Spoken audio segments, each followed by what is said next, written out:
Албетте, урматтуу мусулман бир тууганым, бул окуя азыркы учурубузга өтө керек окуялардан. Себеби сиздин жашооңузда же сиз күбө болгонсуз бул нерселерге. Ошондуктан бул окуяны угушубуз шарт. Ичиндеги нерселерге амал кылышка аракет кылышыбыз керек. Бир жигит, таква жигит, орозосунда, ибадатында айтор бар жогунда таква, ниети дагы жакшы. Бул жигит сапар тартат экен, кичине сапарында чарчап, чачкы уйку кылайын деп бир дарактын астында уктайт экен. Уктап уйкусунда түш көрөт. Түшүндө жолдо бара жатып, оң жагын караса, таштарды көрүп, таштарды көтөрүп жаткан адамдарды көрөт. Адамдардын таштары канчалык көбөйгөн сайын, ошончолук ташты көтөрүү жеңил болуп жатты адамдарга.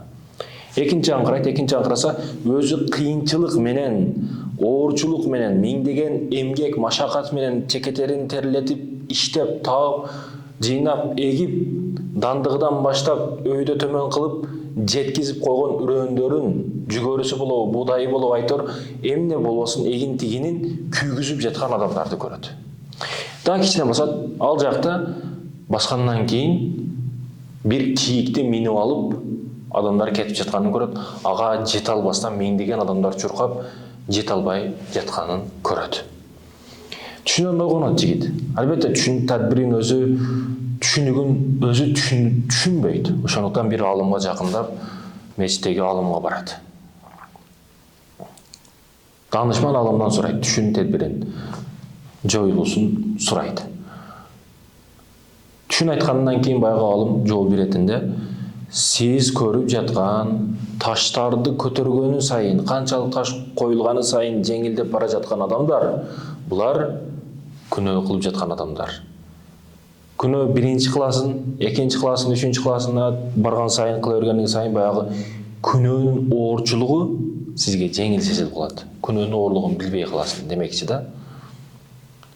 Күнөө бул урматтуу мусулман баягы трассаларда жүргөн, чоң жолдордо, трассаларда жүргөн учуруңузда шаарлар ичинде канализация, каналдык турбалар кеткен жерлерде мындай тегерек темирлерди коюп коюшат го. Ошол сыяктуу темир басылып жатат, ошол басылып жатканы жакшы, бул эшик ачылбаганы жакшы. Ачылбаш керек. Бир ачып алсаңыз болду, бул жакты токтотуш кыйын болот.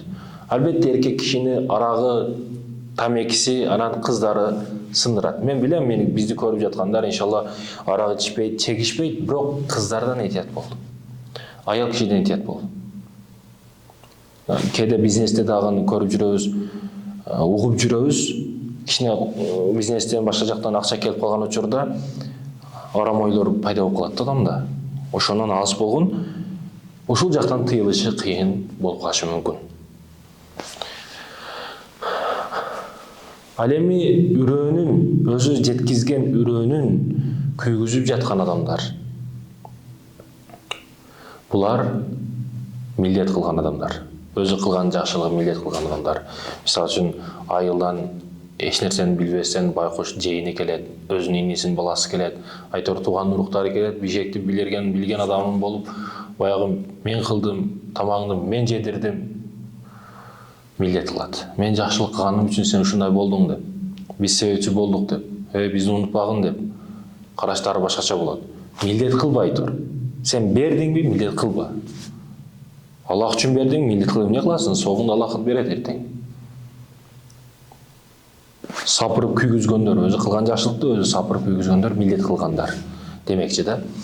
Ал эми үчүнчүсү кийикти минип алып кетип жаткан адамдар, ага миңдеген миллиондогон адамдар жетпей жатканы, бул кийикти мингендер аалымдар, момундар, чыныгы мусулмандар. Ал эми ага жетпеген, миңдеген миллиондогон адамдар, булар этикадсыз, Кудайга ишенбегендер дейт. Чындыгында бүгүн мусулмандардын, аалымдардын жолдорун казып коюшат, тикендерди таштап коюшат, жамандыктын бүт түрүн кылышат. Төшөгүнө жакшыраак уктай албайт, ушуларга кантип зыян берсек экен дейт. Ар нерселерди ойлоп табышат зыян бериш үчүн.